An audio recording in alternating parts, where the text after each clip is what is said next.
Hello बच्चों, good morning. निशा PCM expert channel में मेरे सभी बच्चों के एक बार फिर से बहुत बहुत स्वागत है। जो भी बच्चे 6 to 10 में इस बार हैं, UP board, CBSE board, ICSE board, उनके लिए ये चैनल बहुत ही इम्पोर्टेंट है, क्योंकि मैं 6 to 10 फिजिक्स, केमिस्ट्री, मैथ्स के जो भी लेक्चर्स हैं डेली बाय डेली बेसिस पर ऑल बोर्डेड प्रोवाइड करने की कोशिश करूंगा, जिसमें उस सीरीज में आज मैं 8th क्लास आईसीएसई बोर्ड के जो भी बच्चे हैं उनके लिए मैथ्स का ये लेक्चर अपलोड कर रहा हूं।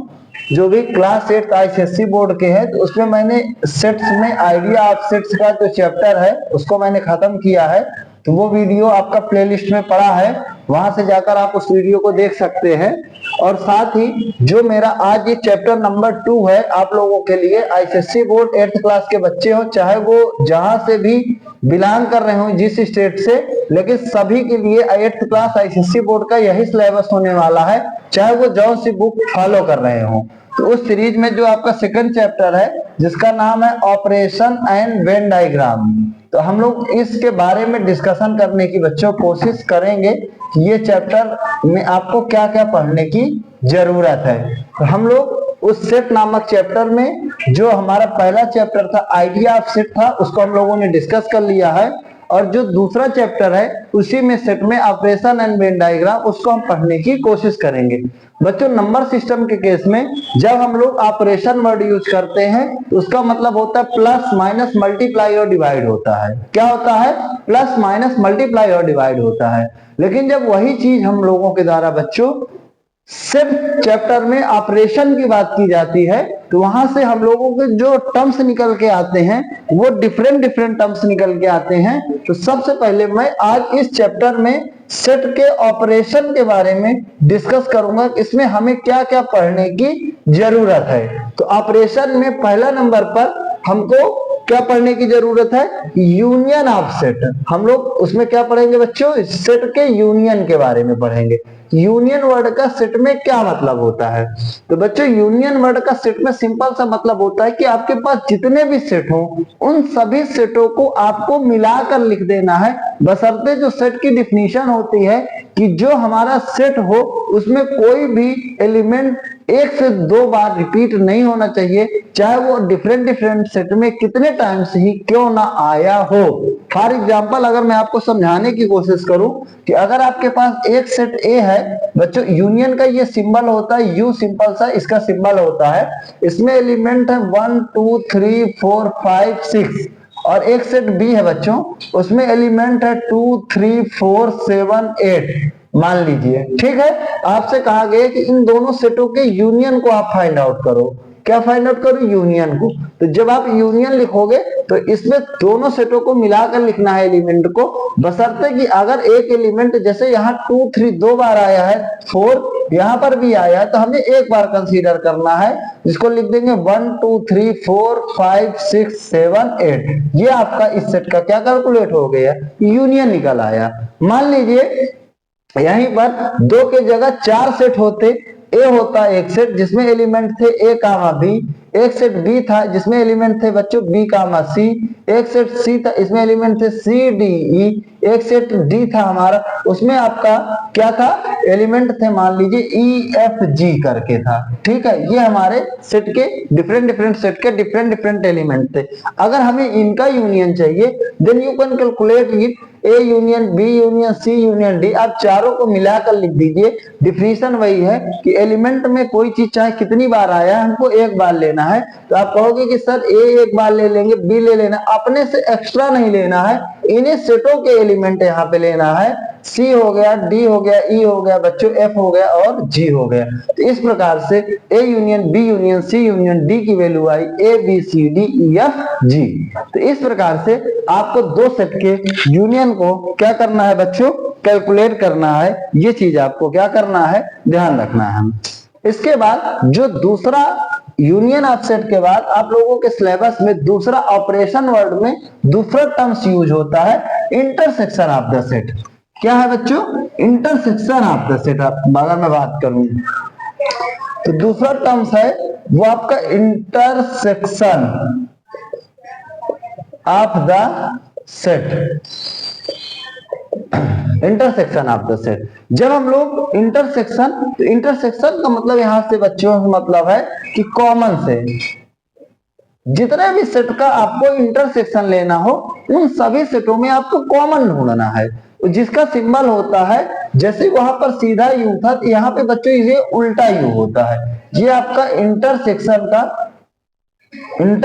का क्या होता है, सिंबल होता है, इंटरसेक्शन का सिंबल होता है उल्टा यू। ठीक है, चलिए मैं एक दो क्वेश्चन लेता हूं। जैसे आपने कहा सर सेट ए में 1 2 3 4 5 एलिमेंट थे, सेट बी में सर 2 3 6 7 8 एलिमेंट थे। ठीक है, अगर हमको इसका बच्चों इंटरसेक्शन फाइंड आउट करना है, ए इंटरसेक्शन बी, तो आपका सर आंसर होगा इनमें जो कॉमन एलिमेंट हो। और कॉमन एलिमेंट क्या क्या है, तो आपका आंसर होगा सर इसमें भी 2 है, इसमें भी 2 है, तो 2 ले लेंगे। इसमें 3 है, इसमें 3 है, 3 ले लेंगे। बाकी कोई ऐसा एलिमेंट नहीं है जो दोनों में एग्जिस्ट करे, तो बस हमारा इंटरसेक्शन की वैल्यू हो जाएगी 2,3 हो जाएगी। ये चीज आपको ध्यान रखना है। इसी प्रकार अगर मैं बच्चों सी एक सेट ले लूं जिसमें 5 है, डी एक सेट ले लूं जिसमें बच्चों 6 है, मान लीजिए उदाहरण के लिए। ठीक है, ये मैंने 2 सेट और ले लिए, और अब हमसे कहा जाए कि इन चारों में कॉमन ढूंढो, A intersection B intersection C intersection D, तो हम लोग वो नंबर ढूंढेंगे जो चारों में एग्जिस्ट करना चाहिए। तो आप देख पा रहे होंगे कि हमारे पास ऐसा कोई नंबर नहीं है जो ए में हो, बी में हो, सी में हो, डी में हो। देखिए सी 5 में है, सी में 5 है, ए में 5 है तो बी में 5 नहीं है, डी में 6 है, बी में 6 है तो ए में 6 नहीं है, इसमें 1 तो है, इसमें 1 नहीं है, इसमें 2 है, इन दोनों में 2 नहीं है। तो हमको कुछ भी यहाँ पर एलिमेंट मिलने वाला नहीं है। तो इसका मतलब ये इम्पटी सेट है, हम लोग पिछले क्लासेज में हम लोगों के द्वारा पढ़ा गया है, इसमें जो एलिमेंट होंगे वो क्या होंगे, कुछ भी नहीं मिल पाएंगे। ये हमारा कौन सा सेट जाएगा, निल सेट जाएगा। ये चीज मेरे द्वारा बताई गई है। जब कभी भी सेटों में कोई भी वैल्यू कॉमन नहीं मिलती, there is no common in the set, these set बच्चों, these set are called disjoint set. उन सेटों को बच्चों हम लोग किस नाम से जानते हैं, डिसजॉइंट सेट। ध्यान रखना है, जब अगर आपको कोई भी सेट जो दिया हुआ हो, कहा जाए कि इन 2 सेट को, इन 3 सेट को डिसजॉइंट सेट प्रूव करिए, तो आपको ये दिखाना होगा कि उन दोनों जो सेट है, जो 3 सेट है, उनमें जो कोई भी कॉमन एलिमेंट एग्जिस्ट नहीं कर रहा है, उनका इंटरसेक्शन क्या आ रहा है, आपका 5 आ रहा है। तो ऐसे सेट को बच्चों हम लोग डिसजॉइंट सेट के नाम से डिफाइन करते हैं। ये चीज आपको ध्यान रखना है। इसके बाद नेक्स्ट जो टर्म्स है डिसजॉइंट सेट के बाद मेरे बच्चों, अगर मैं आप लोगों से बताऊं, यहां पर हम लोग समझने की कोशिश करेंगे। एक वर्ड और है डिसजॉइंट सेट के लिए ही,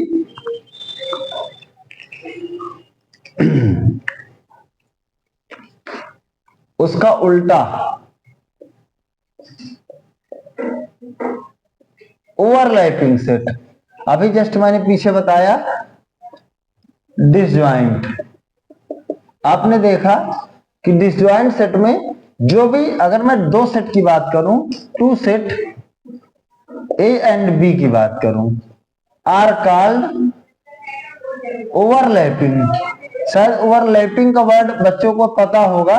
ओवरलैपिंग का मतलब होता है कि जो 2 सेट हों वो एक दूसरे से चिपके, एक दूसरे को कहीं पर काटे और उनमें कुछ कॉमन एलिमेंट एग्जिस्ट करे। ओवरलैपिंग का सिंपल सा मतलब होता है कि अगर आप एक दूसरे से चिपक रहे हैं तो उसका मतलब होगा आप एक दूसरे से ओवरलैप कर रहे हैं। तो ओवरलैपिंग के केस में क्या होगा, जो 2 सेट को आपको ओवरलैपिंग दिखाना होगा, अगर आप उनका इंटरसेक्शन फाइंड आउट करोगे तो वो कभी भी आपका निल नहीं जा सकता। ऐसा नहीं हो सकता कि कोई भी कॉमन ना हो, और तब आपको किसकी बात की जाए, ओवरलैपिंग की बात की जाएगी। कम से कम यहाँ पर एक एलिमेंट जरूर होगा जो कॉमन मिलेगा, एक से ज्यादा भी हो सकते हैं। मेरी बात ध्यान से सुनना है कि कम से कम एक एलिमेंट कॉमन हो सकता है और एक से ज्यादा भी हो सकते हैं। और डिसजॉइंट के केस में मैंने क्या बताया कि टू सेट अगर मान लो ए एंड बी हैं, आर सेड टू बी बच्चों, are said to be disjoint, उनको हम लोग क्या बोलेंगे बच्चों? डिसजॉइंट बोलेंगे। ये तभी पॉसिबल होगा जब 100% कुछ भी यहाँ पे कॉमन मिलने वाला नहीं है। मीन्स ए इंटरसेक्शन बी की वैल्यू क्या आएगी? 5 आएगी पूरी तरह से। मैं उदाहरण एक ले लेता हूं, जैसे ये सेट ए है, इसमें अगर 1 2 3 है, ये सेट बी है, इसमें 3 4 5 है, ठीक है। इनका इंटरसेक्शन देखा गया, दोनों में कॉमन एलिमेंट, तो आपका आंसर होगा कि सर 3 मिल रहा है। ये दोनों किसका उदाहरण है? ओवरलैपिंग का। किसी ने कहा सर मैं ए की वैल्यू 1 2 3 ले रहा हूं, बी की वैल्यू सर मैं 2 3 4 5 ले रहा हूं।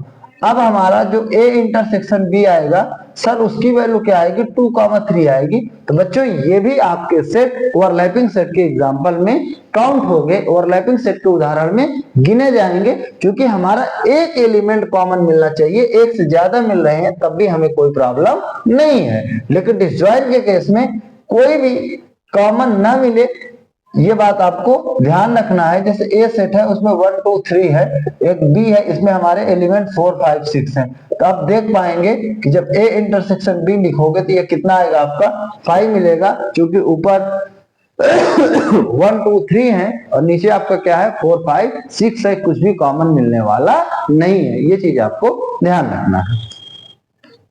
तो डिसजॉइंट ओवरलैपिंग के बाद अगला जो ऑपरेशन में अगला जो टर्म्स हमारा आता है कॉम्प्लीमेंट ऑफ द सेट। बच्चों क्या आता है? कॉम्प्लीमेंट ऑफ द सेट, कि हम लोग किसी भी सेट का कॉम्प्लीमेंट किस तरह से फाइंड आउट कर सकते हैं, ये चीज आपको ध्यान रखना है। Complement of the set, complement of the set. Complement of the set का मतलब होता है बच्चों कि हम जो भी सेट का कॉम्प्लीमेंट निकालते हैं उसको यूनिवर्सल सेट से। तो सबसे पहले कॉम्प्लीमेंट ऑफ द सेट जानने से पहले मैं एक टर्म्स बताऊंगा, यूनिवर्सल सेट। क्या बताऊंगा मैं बच्चों? यूनिवर्सल सेट हम लोग जानेंगे।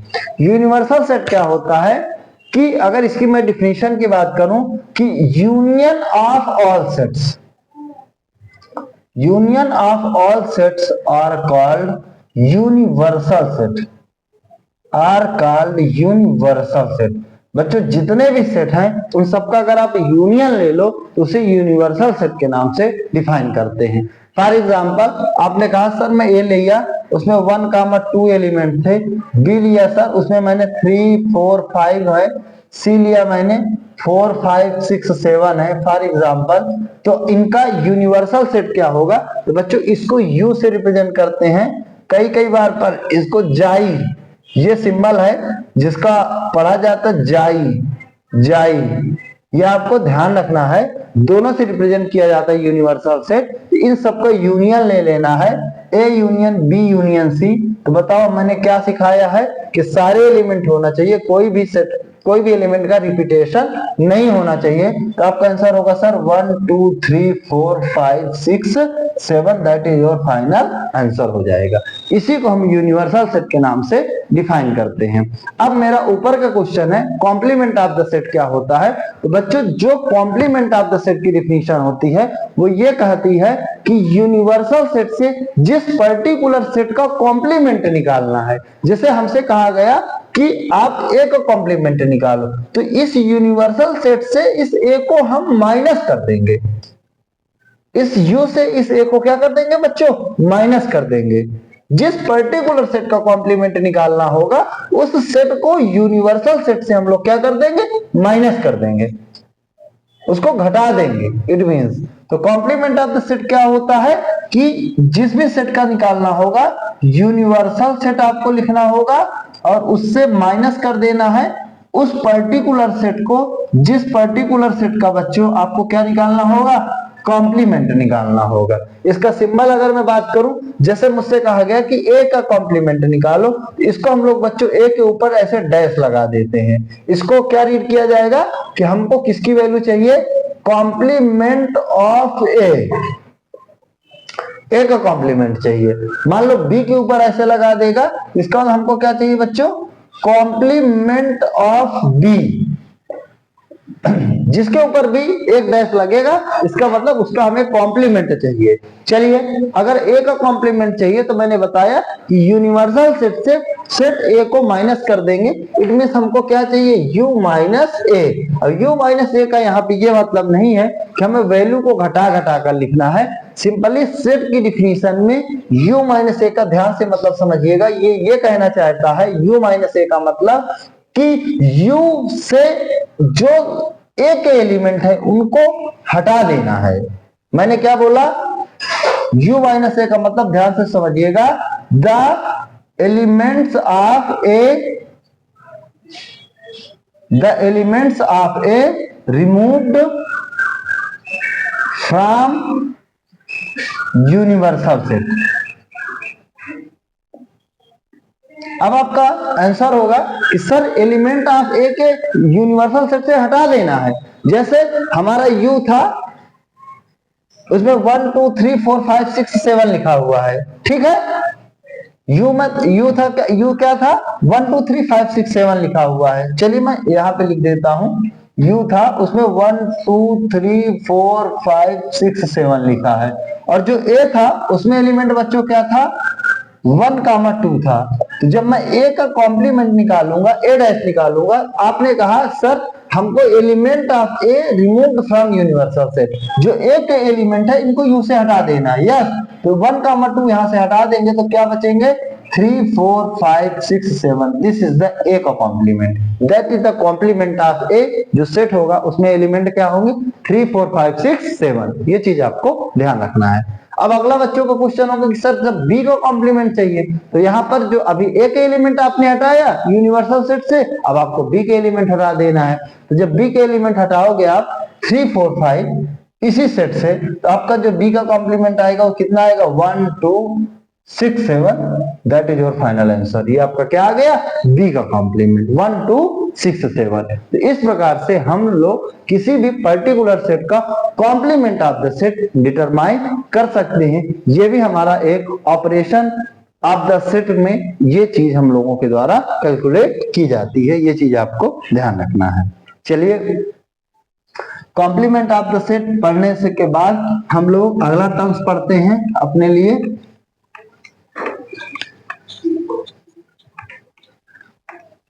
Difference of the set, difference of the set बिल्कुल सिमिलर डिफिनीशन है, वही जो आपने कॉम्प्लीमेंट पढ़ा, दोनों में कोई डिफरेंस नहीं है। जैसे हमको दो सेट दिए हुए हैं, फॉर एग्जांपल एक सेट ए है, इसमें 1 2 3 4 5 6 7 है। एक सेट बी है, इसमें एलिमेंट 5 6 7 8 9 10 है। ध्यान से समझिएगा 11 है। हमको डिफरेंस चाहिए। डिफरेंस का ये सिंबल होता है, आपको पता ही होगा, माइनस करना है एक तरह से। वो क्या होगा, तो a माइनस बी। अभी आपने देखा था, जस्ट मैंने इसके पिछले में बताया u माइनस ए। आपने क्या समझा, यूनिवर्सल सेट से a के एलिमेंट हटा देना है। a minus B, A difference B का मतलब सेट a से b के एलिमेंट हटा देना है।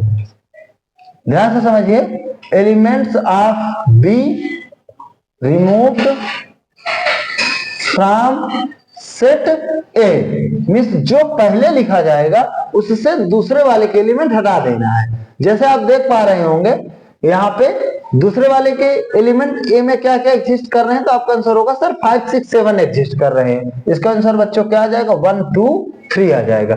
यहीं पर आपसे अगर b माइनस से पूछा जाए तो बताओ आपका आंसर क्या होगा, तो आप कहोगे कि सर अब उल्टा हो गया, सेट b से a माइनस करना है, मींस एलिमेंट्स जो a के हैं उनको b से हटा देना है। तो b में a के b सेट में a के क्या क्या एलिमेंट है, तो आपका आंसर होगा सर 5 6 7 5 6 7 है। तो आंसर क्या हो जाएगा 8 9 10 11। That is your final answer. आपको ये ध्यान रखना है, ये बहुत ही छोटी छोटी डिफिनेशनें हैं जो मेरे द्वारा जो ये ऑपरेशंस हैं, जिनमें हम लोगों ने difference, disjoint set, overlapping set, union of set, intersection of set, complement of the set, इन सब चीजों को निकालना सीखा। यहाँ से आप लोगों के एग्जाम में क्वेश्चन पूछे जाते हैं। और ये कोई 8th क्लास का टॉपिक नहीं है कि मतलब 8th ही में आपको जरूरत है। जैसे ही आप 9th में या 10th में जाओगे तब तो नीड नहीं पड़ेगी, लेकिन जब आप 11th क्लास पे पहुंचोगे, अगेन सेट नामक चैप्टर है, पहला चैप्टर होगा। जो भी बच्चे मैथ से लेकर पढ़ेंगे तो वहां पर इस चीज को आपको फिर से पढ़ने की क्या पड़ेगी, जरूरत पड़ेगी। और ये टर्म्स को आपको बेहतरीन तरीके से क्लियर करना है कि हर टर्म्स का क्या मतलब होता है, और कोई भी टर्म्स हमें कैलकुलेट करना होगा तो उस टर्म्स को हम लोग किस प्रकार से कैलकुलेट कर सकते हैं, ये चीज आपको क्या करना है, ध्यान रखना है। तो जो भी बच्चे पुराने हैं वो इस चैनल को शेयर करें दूसरे बच्चों के साथ, जिससे कि उन बच्चों को भी इन वीडियोज का लाभ मिल सके।